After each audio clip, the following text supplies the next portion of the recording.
What turns a mother into the architect of her own family's destruction? What transforms marriage, childbirth, and trust into instruments of calculated harm?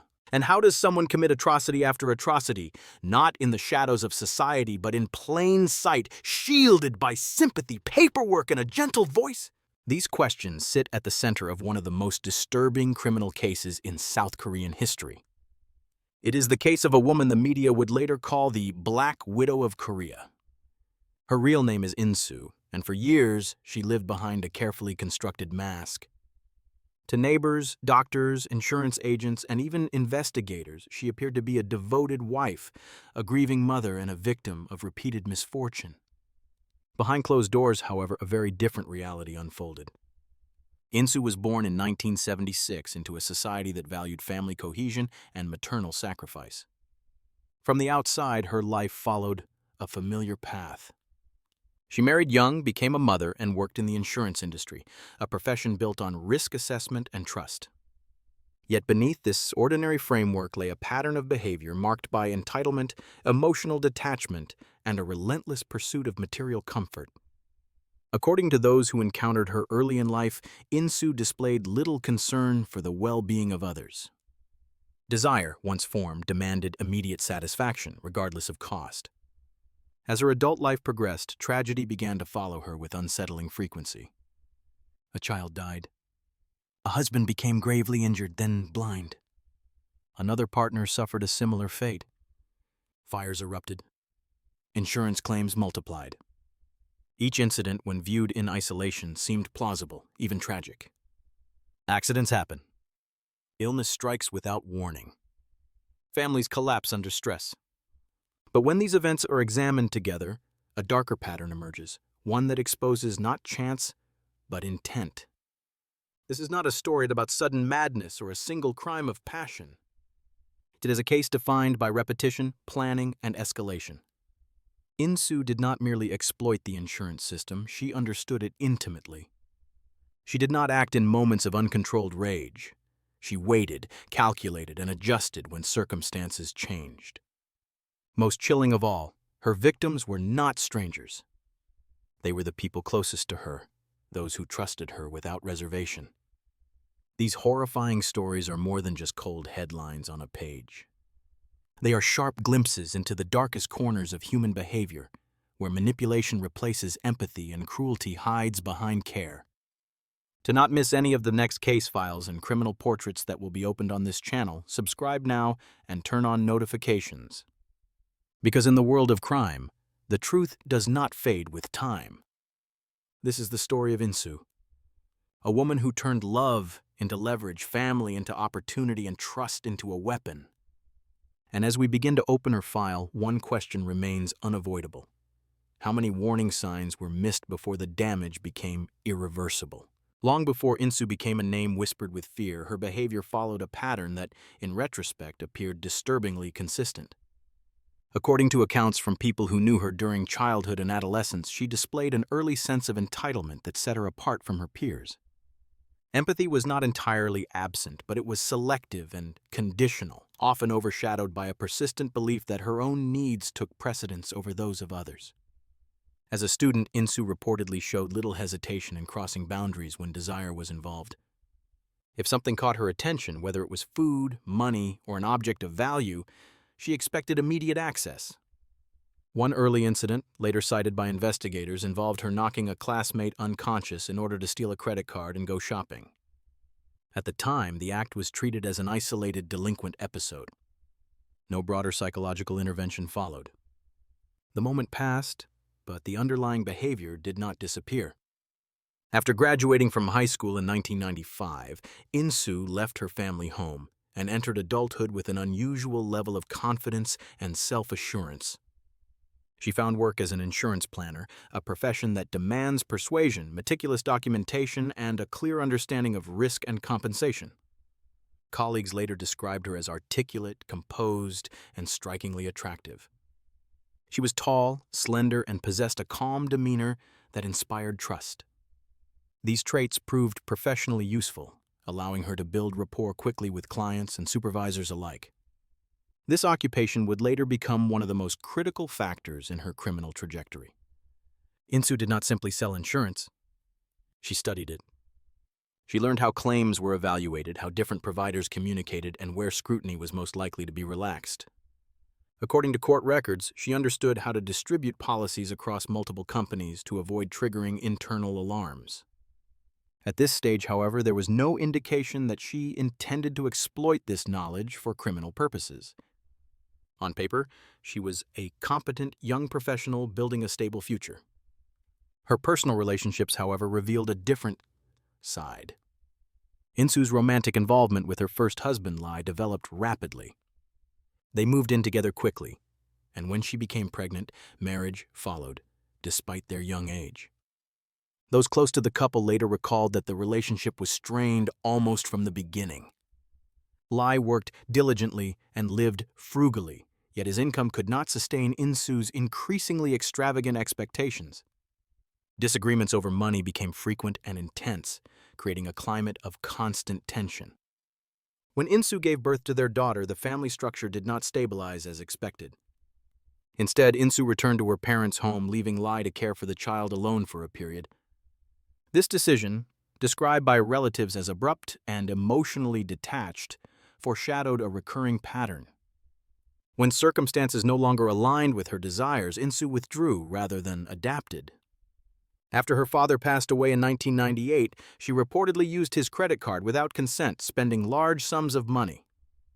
This act caused a deep fracture within her family and further isolated her from emotional accountability.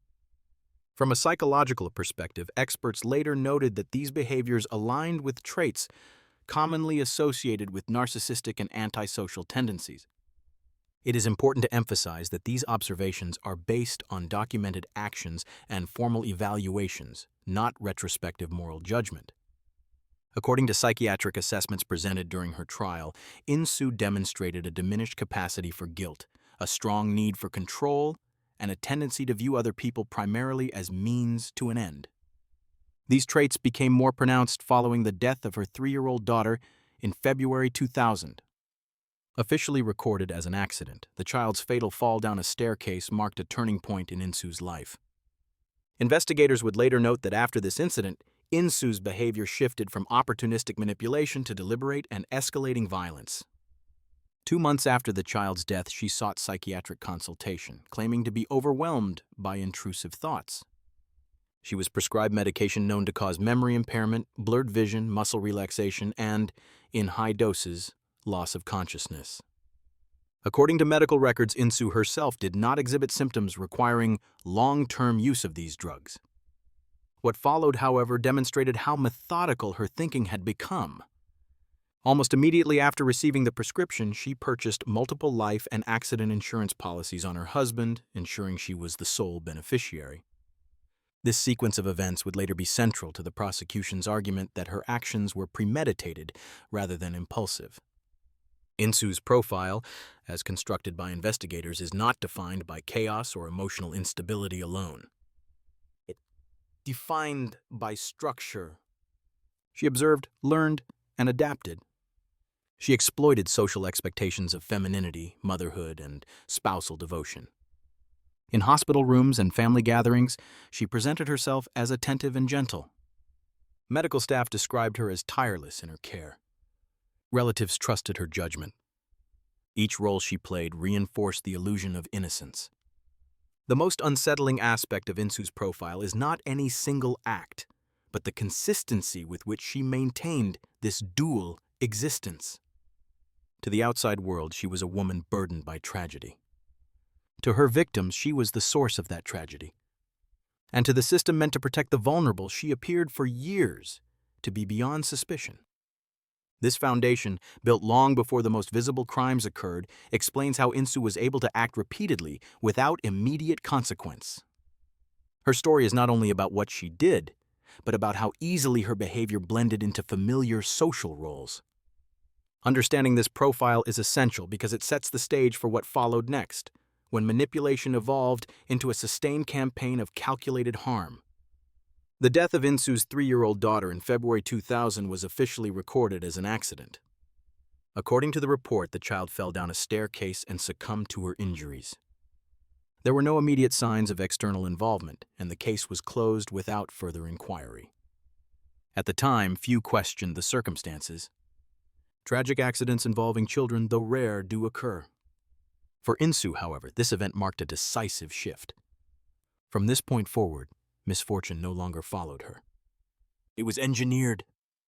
2 months after her daughter's death, Insoo sought psychiatric consultation, stating that she was troubled by dark, intrusive thoughts. The physician prescribed medication known to cause memory impairment, blurred vision, muscle relaxation, and loss of consciousness at elevated doses.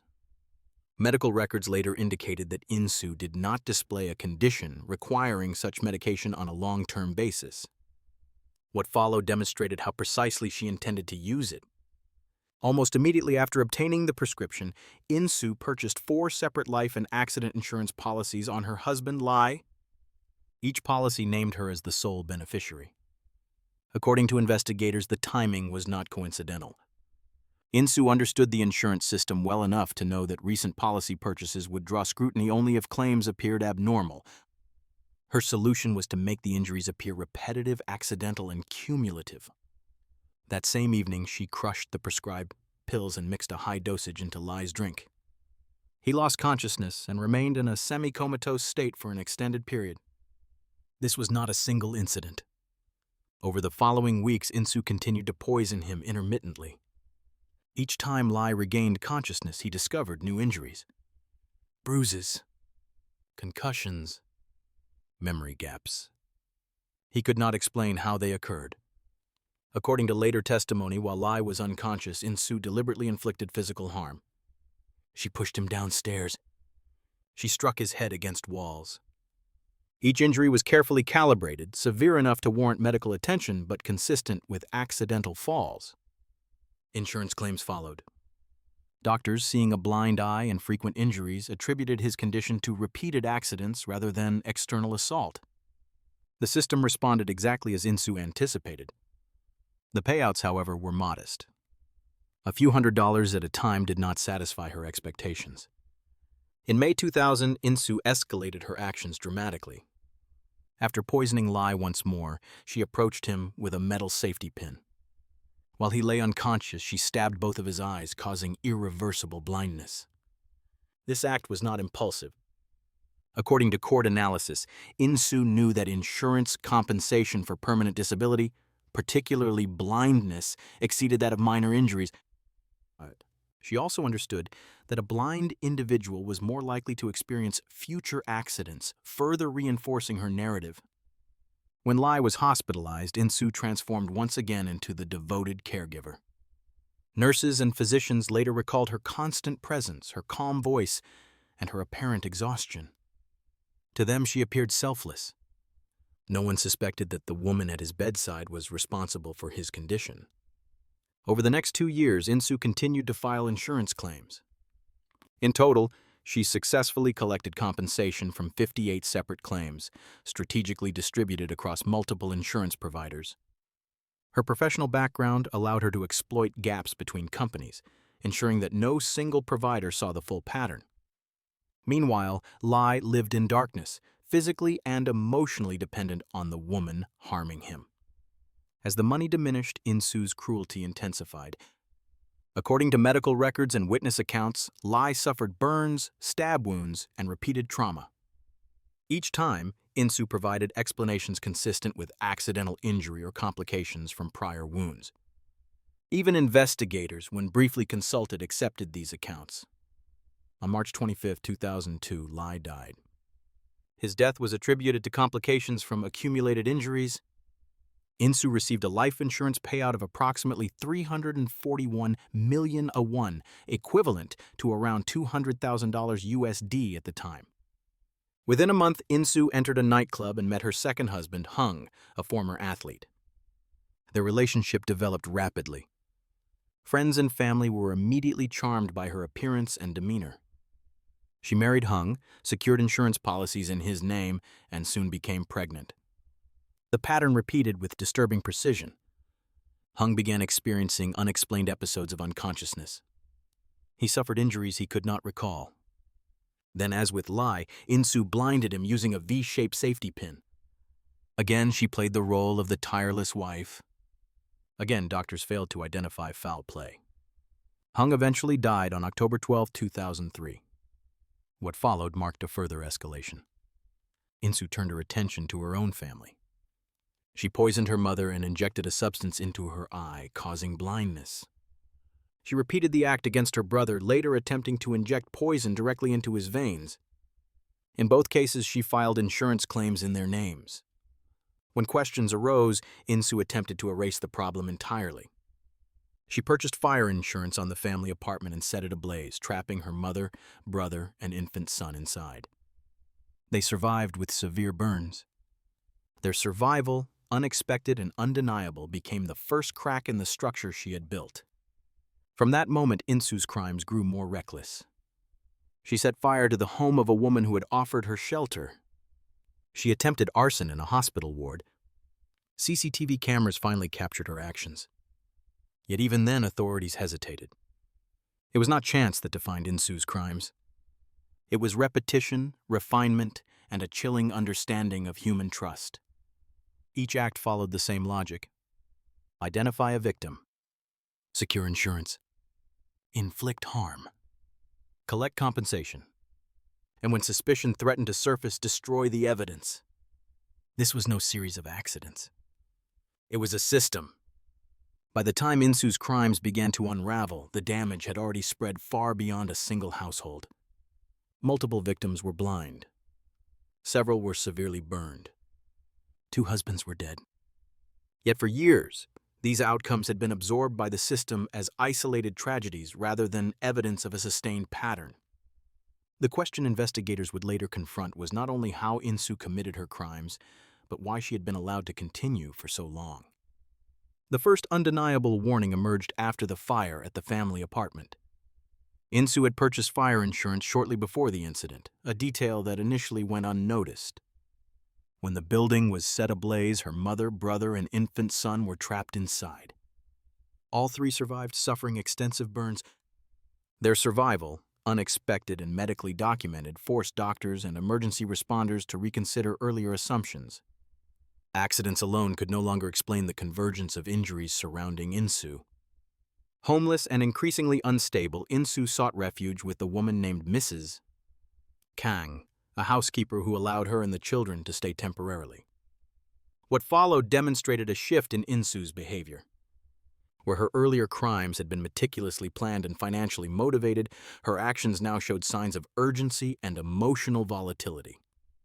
When Mrs.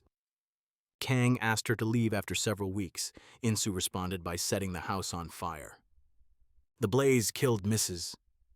Kang's husband and severely injured her and her children. Days later, Insu appeared at the burn treatment facility where the surviving family members were recovering. Carrying a container of gasoline, she attempted to ignite their hospital room. This time, her actions were captured on closed-circuit television cameras. The footage showed clear intent. For the first time, there was visual evidence linking Insu directly to attempted arson. Despite this, law enforcement response remained cautious. During questioning, Insu offered an explanation that many investigators later described as surreal. She claimed she was compelled to start fires because she could see the spirit of her deceased daughter within the flames.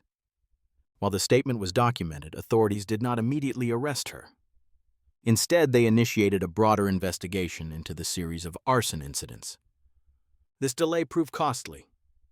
While under scrutiny but not yet detained, Insu continued committing crimes. According to police records, she broke into a friend's home to steal valuables and later assaulted an acquaintance who had lent her money, causing permanent eye damage. Each offense reinforced the emerging picture of a woman who no longer believed she would face consequences. During this period, Insu's infant son also died. The official cause was Kawasaki disease, a condition with an extremely low mortality rate in South Korea. Medical professionals and family members expressed concern about the circumstances, noting inconsistencies with typical disease progression.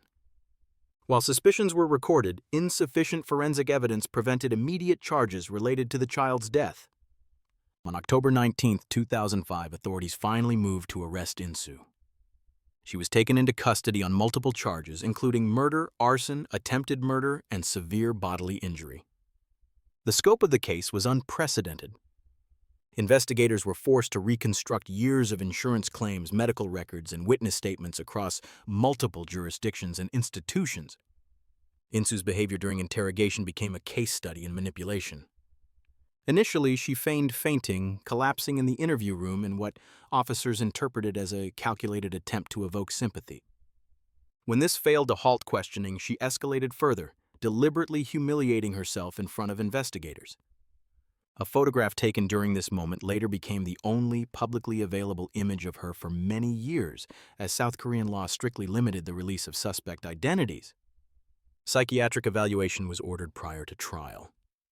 Insu underwent the BCL psychological assessment, a test scored on a 40-point scale. A score of 20 or higher indicates severe mental disturbance. Insu scored a perfect 40. Experts testified that her profile suggested a rare combination of narcissistic traits, paranoid thinking, and emotional detachment. Importantly, the evaluation did not conclude that she lacked criminal responsibility. In court, Insu employed multiple defense strategies. She first claimed mental incapacity, arguing that psychiatric illness rendered her actions uncontrollable. When this argument failed, her defense alleged long-term domestic abuse by her husbands, reframing the killings as acts of self-defense. Prosecutors countered these claims with medical records, insurance timelines, and witness testimony that contradicted her narrative. Finally, Insu claimed she was addicted to drugs and required money to sustain her dependency.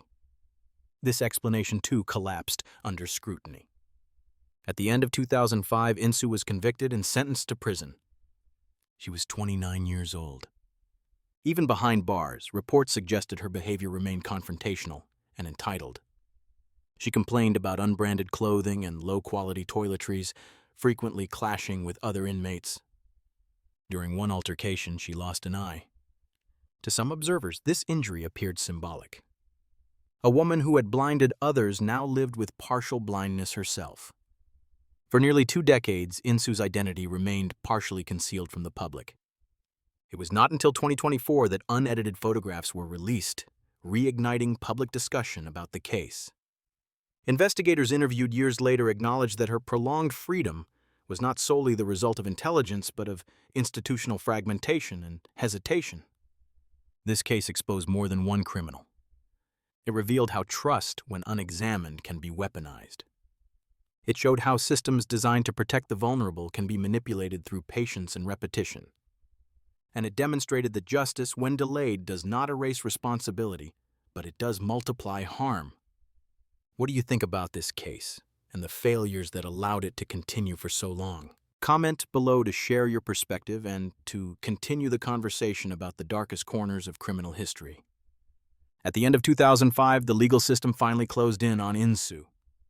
After years of manipulation, deception, and carefully staged misfortune, the woman once perceived as a tragic figure stood before the court as a convicted criminal. She was sentenced to prison at the age of 29, facing the consequences of a life defined by calculated harm. There were no public apologies, no expressions of remorse toward the families she destroyed. According to official records, Insu accepted her sentence not with reflection, but with resentment. She remains incarcerated in a women's correctional facility where reports indicate her behavior has changed little. Complaints about prison conditions, conflicts with other inmates, and continued displays of entitlement have followed her behind bars. In a grim twist of fate, she lost an eye during an altercation in prison. For many observers, this detail resonated deeply. A woman who systematically robbed others of their sight now lives with permanent visual loss herself. It is not justice in a poetic sense, but it is an undeniable reminder of consequence. The aftermath of this case extends far beyond a single conviction. Insu's crimes forced South Korean authorities to confront uncomfortable truths about systemic vulnerability. Insurance providers revised internal monitoring procedures. Medical institutions re-examined how repeated injuries within families are assessed. Investigators acknowledged that compartmentalization and hesitation had allowed a clear pattern to remain invisible for far too long. Most importantly, the case left behind a trail of victims whose lives were permanently altered. Blindness, trauma, loss, and displacement cannot be undone by a verdict. Families were fractured beyond repair. Trust, once broken at such a fundamental level, does not easily return. These are the consequences that rarely appear in sentencing documents, yet they define the true cost of prolonged criminal neglect. It is critical to understand that this story is not about a singularly intelligent criminal outwitting society. According to investigators who later reviewed the case, Insu's extended freedom was less a product of brilliance than of institutional failure. No single authority saw the full picture. Each incident was processed in isolation. Each warning sign was rationalized. In that space between departments, harm multiplied. There is a lesson here that reaches beyond one country or one legal system. Crime does not always announce itself with chaos or violence in public spaces. Sometimes it hides behind caregiving, paperwork, and social expectations. Sometimes it thrives precisely because it looks familiar and harmless. Justice, when it finally arrived, was decisive but late. And while the court closed Insu's file, the questions raised by her case remain open. How many warning signs are we willing to dismiss? How often do we confuse appearance with character? And how many tragedies unfold not because no one knew, but because no one connected the dots? This concludes the file on Insu, the woman known as the Black Widow of Korea. A case defined not only by cruelty, but by the silence that allowed it to persist. If you found this analysis meaningful, consider staying with us as we continue to examine the darkest corners of criminal history. The next file is already waiting to be opened.